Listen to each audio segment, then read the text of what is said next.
Les années 1960 ont été une période remarquable pour l'industrie automobile américaine. Entre berlines élégantes, moteurs puissants et innovations technologiques, le marché a connu un véritable âge d'or. Parmi les principaux modèles de cette période figure la Chrysler 1960, un véhicule qui a non seulement redéfini le design, mais aussi apporté des avancées significatives en matière d'ingénierie.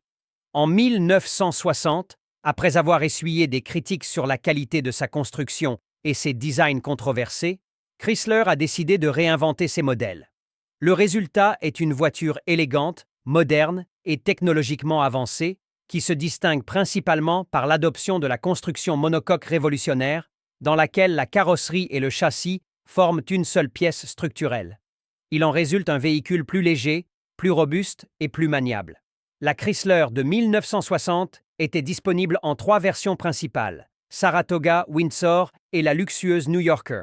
La large gamme de moteurs V8 offrait entre 305 et 350 chevaux, ce qui permettait d'obtenir d'excellentes performances et un grand confort pour les longs trajets. La finition intérieure était exquise pour l'époque, avec des matériaux raffinés et un espace intérieur généreux, offrant une expérience de conduite extrêmement agréable. L'année suivante, en 1961, la Lincoln Continental marque une nouvelle étape importante dans l'histoire de l'automobile.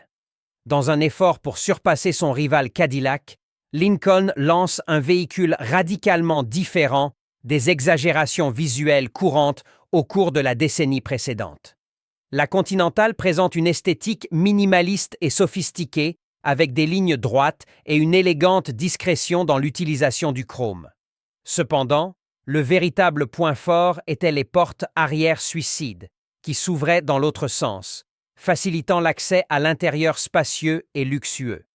Outre son impact visuel immédiat, la Lincoln Continental a acquis une certaine notoriété en étant adoptée comme véhicule officiel de la Maison-Blanche, transportant plusieurs présidents américains. Ce prestige supplémentaire a considérablement stimulé les ventes, consolidant le modèle en tant qu'icône de sophistication et de puissance. Autre caractéristique notable, la version décapotable à 4 portes, rare sur le marché américain, est rapidement devenue un classique absolu et l'une des versions les plus recherchées par les collectionneurs jusqu'à aujourd'hui. Toujours en 1961, alors que les grandes berlines dominent l'imaginaire du consommateur américain, Pontiac ose s'engager dans une voie différente avec le lancement de la compacte Tempest. Contrairement à la concurrence, qui propose généralement des versions plus petites de voitures plus grandes, Pontiac présente une approche révolutionnaire. La Tempest présentait une série d'innovations techniques surprenantes pour l'époque, telles qu'une suspension à 4 roues indépendantes et un moteur 4 cylindres économique, directement dérivé du V8 traditionnel de la marque, offrant une efficacité énergétique sans compromettre de manière significative les performances. Mais l'innovation la plus impressionnante est sa transmission arrière de type transaxe, une configuration extrêmement inhabituelle, surtout pour les voitures américaines de l'époque. La liaison entre le moteur avant et la boîte de vitesse arrière se fait par un tube de couple avec un câble flexible, ce qui permet de se passer du traditionnel cardan et d'éliminer le tunnel central à l'intérieur de la voiture. Ce détail a permis d'asseoir confortablement jusqu'à 6 passagers, bien qu'il s'agisse d'une voiture compacte. La combinaison de ces technologies uniques a permis à la Pontiac Tempest d'avoir une répartition des masses presque parfaite, offrant une maniabilité et un équilibre exceptionnels. Malgré ses caractéristiques remarquables et un succès initial important, avec plus de 200 000 unités vendues en 1964, le modèle a fini par tomber dans un oubli relatif après avoir été remplacé par des versions plus grandes et plus conventionnelles dans les années qui ont suivi. Aujourd'hui, seuls les passionnés et les collectionneurs qui reconnaissent sa valeur historique et son innovation technique se souviennent de lui. Ces 3 modèles, la Chrysler 1960, la Lincoln Continental 1961 et la Pontiac Tempest 1961, illustrent la diversité et l'innovation de l'industrie automobile américaine de l'époque, toujours à la recherche d'un équilibre entre style, performance et confort, pour des voitures qui restent encore aujourd'hui fascinantes. Parmi les grandes berlines américaines des années 1960, l'une des plus reconnaissables et des plus emblématiques est certainement la Chevrolet Impala, en particulier les modèles fabriqués entre 1960 et 1968, 1962 et 1964. Au cours de cette période, l'Impala a non seulement dominé le marché, mais elle a également établi des tendances en matière de design et de style qui ont été copiées pendant des décennies. Doté de lignes élégantes, droites et équilibrées, l'Impala se distinguait par son arrière frappant avec ses 6 lanternes circulaires qui sont devenues une signature visuelle inoubliable. Chevrolet a conçu l'Impala en pensant à un large éventail de consommateurs, en proposant différentes options de carrosserie et de moteur. Elles allèguent des versions familiales confortables aux modèles plus sportifs dotés de moteurs puissants tels que le fameux V8 409, un moteur légendaire développant jusqu'à 409 chevaux qui est devenu une icône culturelle grâce à la chanson éponyme des Beach Boys. La popularité de l'Impala s'est étendue bien au-delà des rues, faisant d'elle une véritable star de la culture pop américaine. Films, séries et même courses de rue ont consolidé le modèle comme synonyme de style et de puissance abordable. Au cours de ces 3 années remarquables, l'Impala a également connu une version spéciale, l'Impala SS Super Sport. Bien que limitée aux versions 2 portes et cabriolet, la SS est devenue désirable pour son caractère sportif, attirant les jeunes consommateurs et renforçant l'attrait émotionnel du modèle. Aujourd'hui, ces Impala figurent parmi les véhicules classiques américains les plus convoités dans les collections, admirés tant pour leur importance historique que pour leur élégance intemporelle. Une autre berline notable de l'époque est la Mercury Monterey Breezeway 1963. Un modèle qui tente d'innover en offrant quelque chose de vraiment différent en termes de confort et de ventilation. La caractéristique la plus unique de la Monterey Breezeway était sa lunette arrière inclinée et rétractable, une exclusivité à l'époque.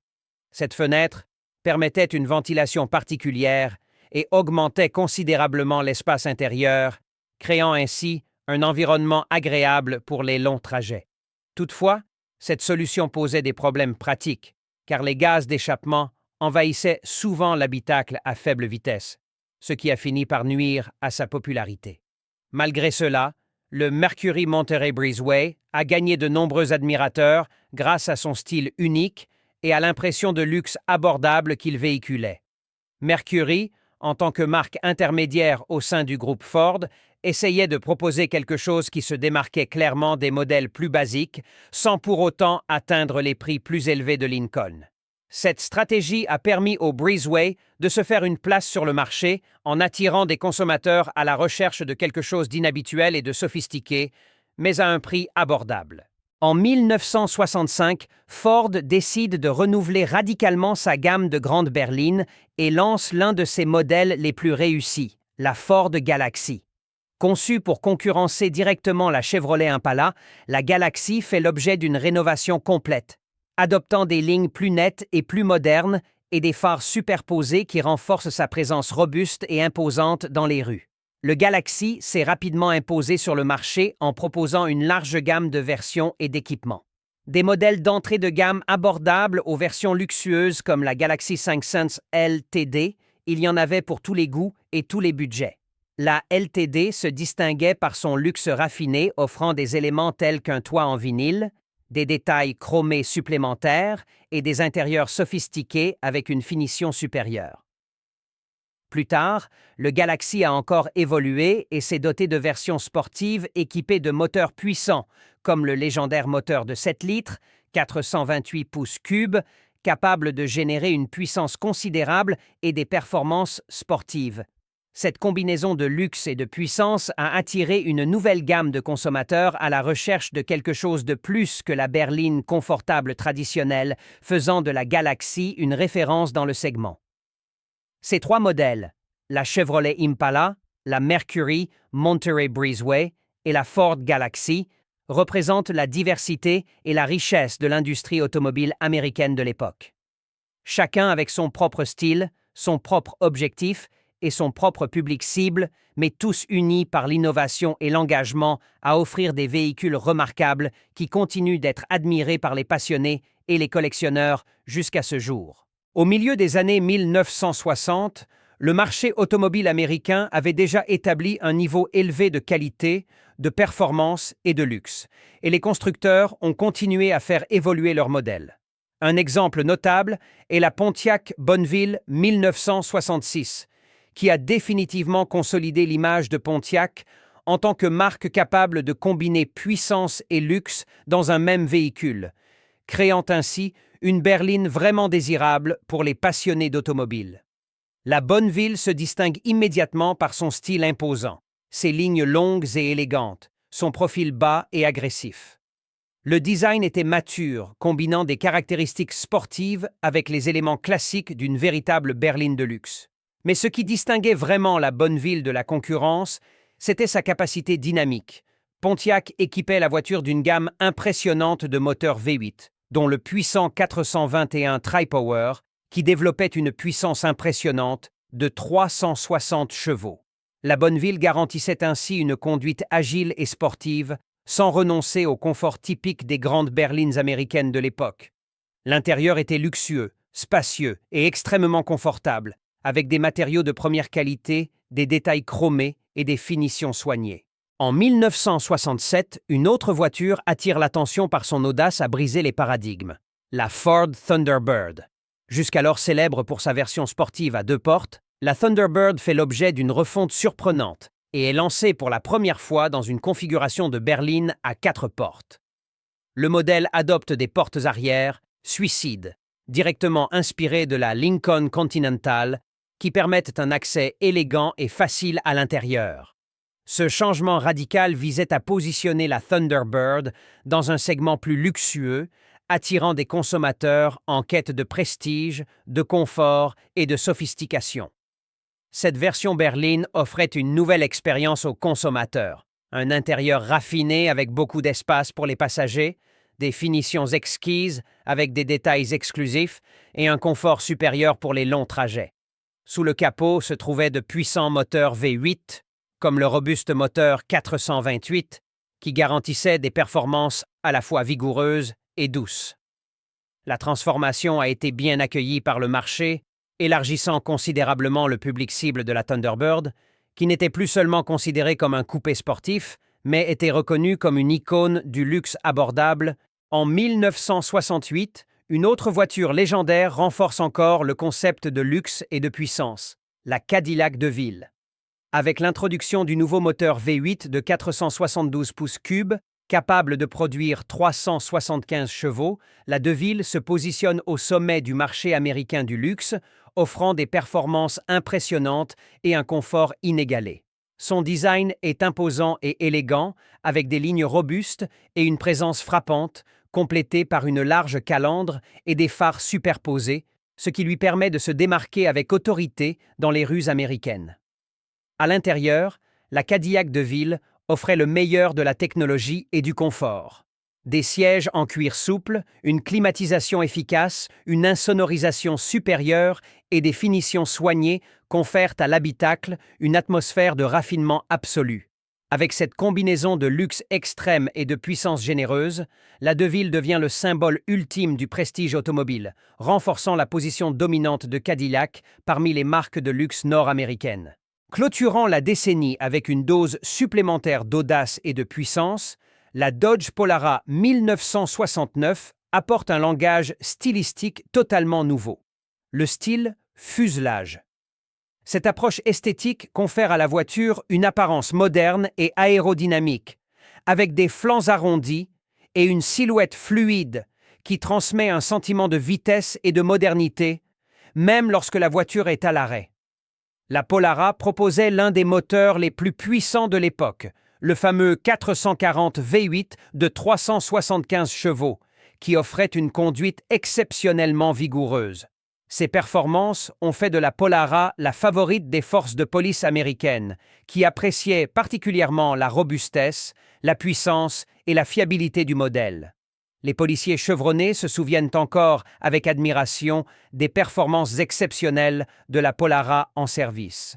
Pour le grand public, la Polara représentait l'équilibre parfait entre le style, l'espace intérieur, le confort et les performances sportives, la positionnant comme l'une des berlines les plus désirables de la fin des années 70. Ainsi, ces quatre véhicules, la Pontiac Bonneville 1666, la Ford Thunderbird 1667, la Cadillac DeVille 1668 et la Dodge Polara 1669 complètent la liste des meilleures berlines américaines des années 1960, chacune ayant profondément marqué son époque par des caractéristiques uniques et un héritage qui suscite encore aujourd'hui l'admiration des collectionneurs et des passionnés.